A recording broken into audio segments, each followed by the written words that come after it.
Lucio, hindi! Kaibigan ko siya. Si Mamberting, dati ang pulis. Espiyuhan ni Delberto Oliva? Ho! Yung madalas manghuli sa atin sa Quiapo! Oh, hindi ka na pulis ah! Kinasuhan ka ng extortion, di ba? Hindi totoo yan! Oh. Inipit at pinagkaisahan lang ako ng mga kasamahan kong pulis. Dahil nalalaman nila, marami na akong alam sa mga illegal na ginagawa nila sa organisasyon nila. Eh, ganun naman pala eh. Eh, bakit kami tatablayin mo? Eh, pati pala ikaw, kalaban na rin ng mga pulis. Mamberting, huwag. Maawa na kayo sa kanila. Hindi naman sila masasamang mga tao eh. Tanggol, naunawaan kita. Kaya kita pinatuloy dito. Dahil naniniwala ako may pag-asa ka pang mabago.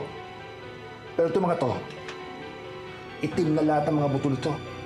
Wala nang pag-asa magbago lahat to. Diyan ka nagkakamali. Kung ano man ang kasalanan ko nung araw, pinagbayaran ko na yon.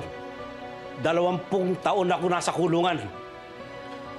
Baka pwede niyo kaming bigyan ng pagkakataong magbago. Mamberting, sige na po, maawa na kayo sa kanila. Lahat naman po tayo nagkakamali eh. Saka hindi naman natin ginugusto yun, di ba? Minsan naiipit lang tayo sa sitwasyon kaya nakakagawa tayo ng pagkakamali sa kapwa natin. Mamberting, maawa na kayo. Tulungan na natin sila. Gamutin lang po natin sila at pagkatapos po nun, hayaan na po natin sila makaalis. Sige na, Mamberting.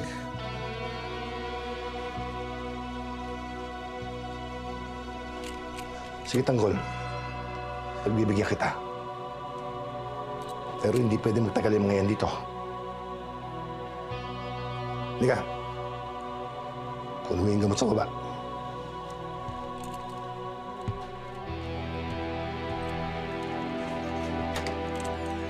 Tanggol!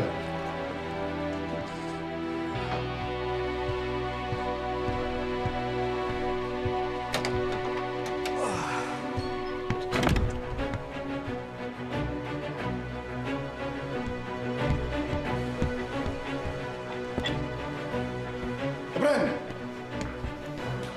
Saan nangyari sa mga customer natin? Natakot, boss eh. Nung nakita mo yung mga tama ng bala yung mga kasama ni Tanggol. Kakarampot na nga lang kinikita natin dito. Nawala pa.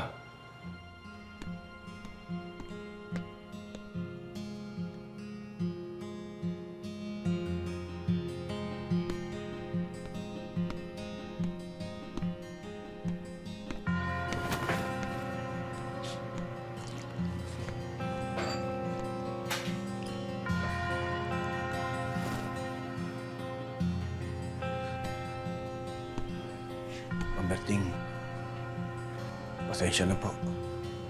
Hindi ba naman, Tanggol? Ano naman itong binasok mong gulo? Di ba nag-usap na tayo? Ilang beses ba kita dapat kausapin na para magbago ka? Tapos nagsama ka pa ng mga kriminal dito? Kaya ka siguro sinusuka ng pamilya mo eh. Dahil ang tigas ng ulo mo. Siguro nga wala ka ng pag-asa magbago. Kaya ganyan ka. Mamberting, huwag yun naman po sana ako sukuan.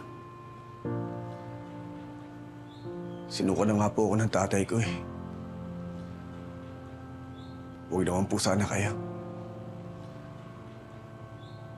Alam niyo, Mamberting, sa puso't isip ko, gusto ko na po talaga magbago. Kaya alam po parang nilalagay ako ng tadahan sa gulo eh. Tanggol, kung ano man ang ginagawa mo at iniisip mo, kulang pa yan! Kulang pa. Kaya hindi ka makaalis sa sitwasyon mo eh. Masyado kang mapusok! Ang bilis uminit ng ulo mo! Ang kailangan dyan, hugasan mo muna yung pagkatao mo at alisin mo lahat ng kinalakihan mong mali! Ang nakakatakot nito, isang araw, makakita ka ng katapat mo. At baka maging huli na ang lahat.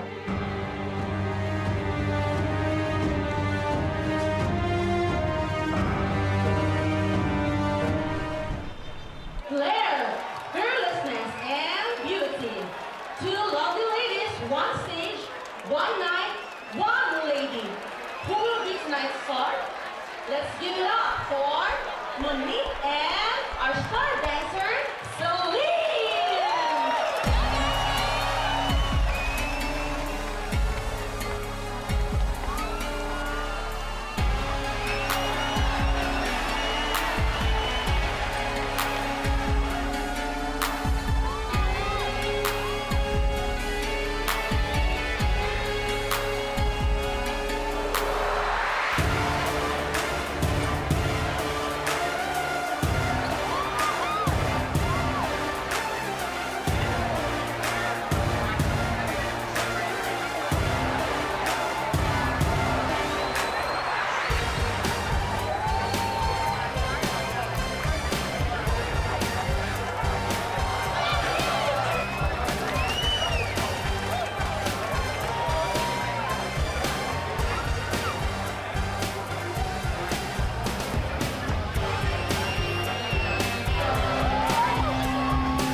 Pagi na lang, beses. Ulit-ulit na lang.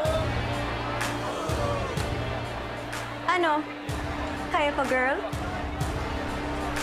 Go, girl! Darling! Yes!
Talo ka, Celine.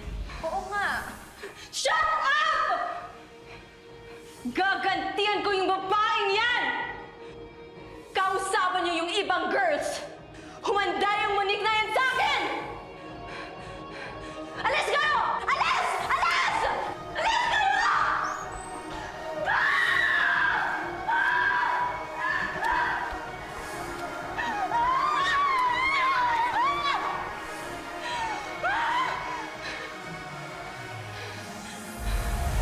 Kasi! Ay!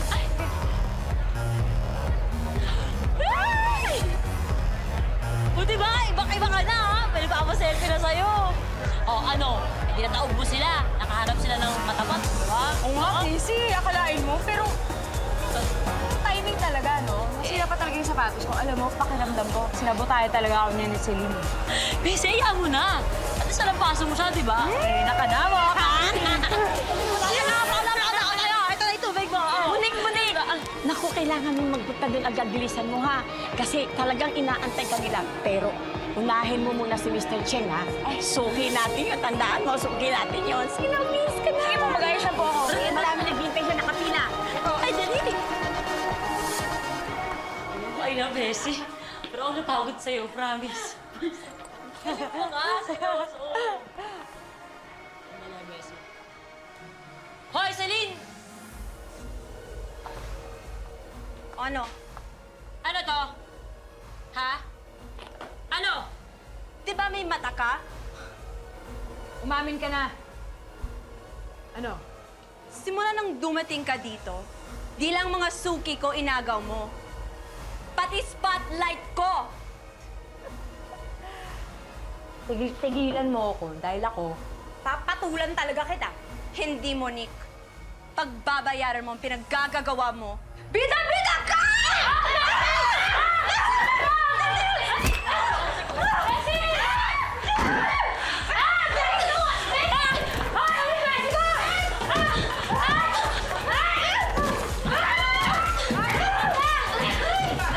Sinabi ko naman sa'yo! Kulang mo ka!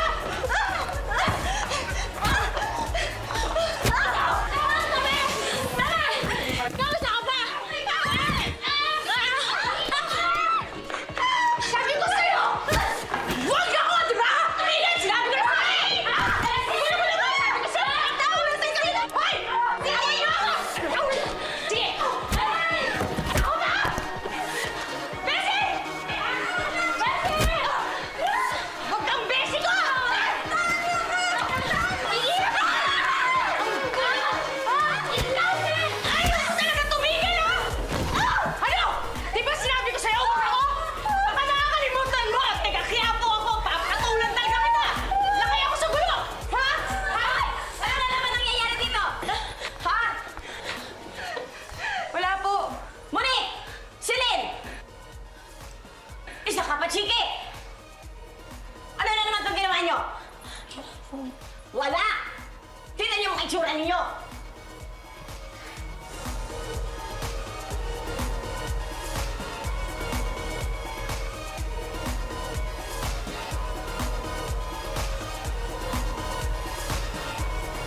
Makinig kayo, makinig. Diba, may sasabihin ako sa inyo. Hili! Ikot! O ngayon, wala na Sir Greg nyo. Kung ano man ang usapan nyo, tuloy-tuloy lang yon. Sipagan nyo trabaho nyo at ikalat nyo ang kalakal natin. Boss, kaya lang may grupo na may Epal. Sila daw may hawak ng Quiapo ngayon simula nung nawala yung Red Phoenix. Sila daw supplier ng mga taga-Binondo. So ano ibig mo sabihin? Natutuwag kayo? Hindi naman, boss. Mainit lang talaga dito. Doble-dobleng ingat na nga ginagawa namin. Okay. Kung kailangan nyo ng baril, tao, padadalang ko kayo. Pero gagalingan nyo yung trabaho nyo at huwag nyong bibitawan ang negosyo natin. Opo, boss. Gagalingan pa namin lalo. Sinabi mo yan. Yes, Asahan boss. ko yan. Garanti Sige, sa akin, sige. boss. Magsibalik na kayo sa trabaho.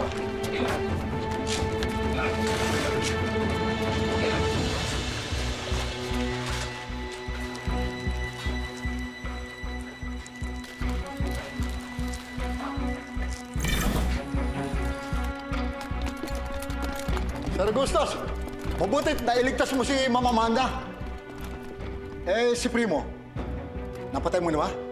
Hindi pa, pero malapit na. Sila mismo lumalapit sa kanyang kamatayan. Magpapahinga na ako.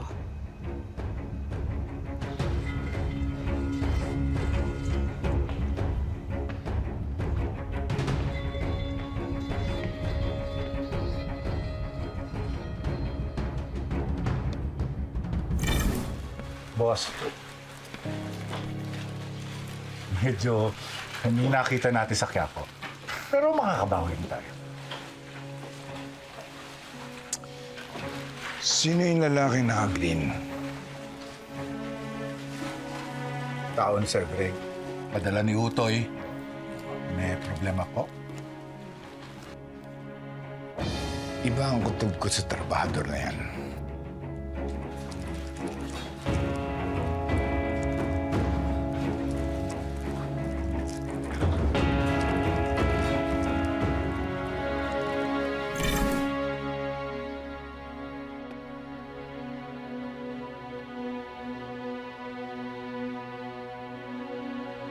Agustus, maraming salamat sa pagsagip mo sa akin.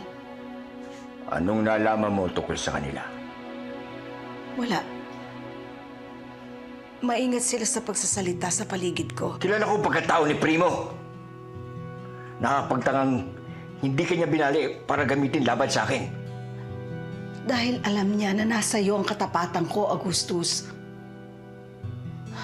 At hindi na niya natansya na malakas ang puwersa natin. Kung hindi mo sila naubos, sigurado na ang pagkanti nila sa atin.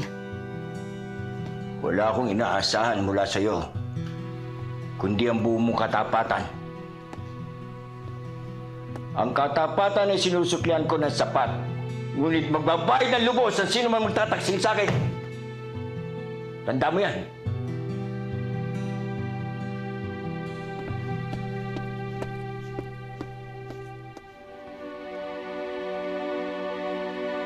Gagawin ni Agustus ang lahat, mawala lang sa landas niya si Primo. Pero sisiguraduhin ko na sa pagkakataong ito, maililigtas ko siya bilang kabayaran sa maraming taong pinagdusahan niya at para maiparamdam ko sa kanya ang aking lubos na pagmamahal.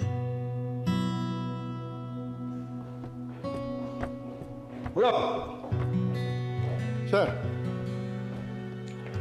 Pantayin niyo maigi si Amanda. Ipaalam niyo sa akin ang bawat kinikilos niya. Yes, sir.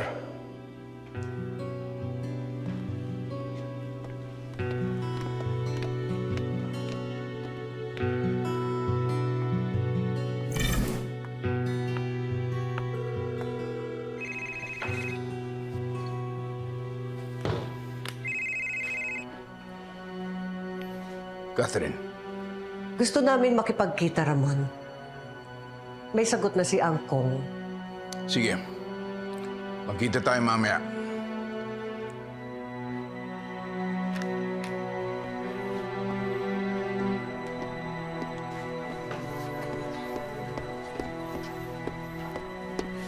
Yes, Sarge. Nandito na po yung mga amo nila. Opo. Opo. I-send ko na lang po yung location namin agad, ha? Okay po, Sarge. Sige po. Ay!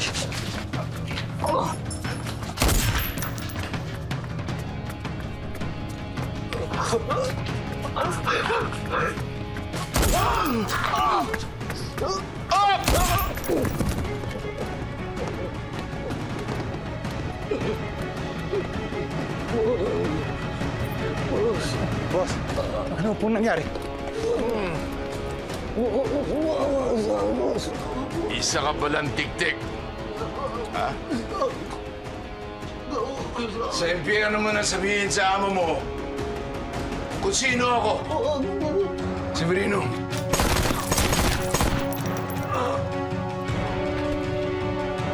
Lipit nyo na yan. Baka malingasaw yan dito. Oh, boys. Juan.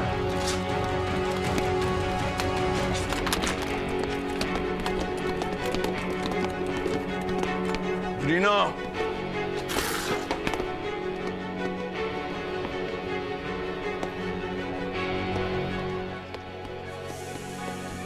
Pasensya na, boss. Hindi ko alam kung paano nakalusot yung tik-tik na yan. Ang alam ko, tao yan ni Sir Greg. Kailangan maglinis na dito. Kailangan ko na rin maghanap ng bagong pwesto. Pero habang naghahanap ako, ingat kayo. Ako na hong bahala dito, sir. Sisiguraduhin ko, sasalain ko lahat ng gustong magtrabaho sa atin. Mabuti.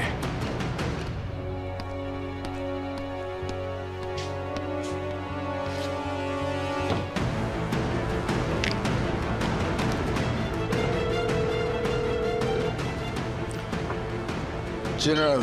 Ramon. Natiktikan ang pwesto namin dito sa Quiapo. Gumagalaw na ang kapulisan kontra ng droga. Oo, Ramon. Direct order ni Regional Director Pacheco. Compromise na kami dito. Kailangan ko na maghanap ng bagong pwesto. Habang lumilipat kami, timbrehan mo lang ako, General. may raid order na kami. Sige, sige. Akong bahala sa inyo, Ramon.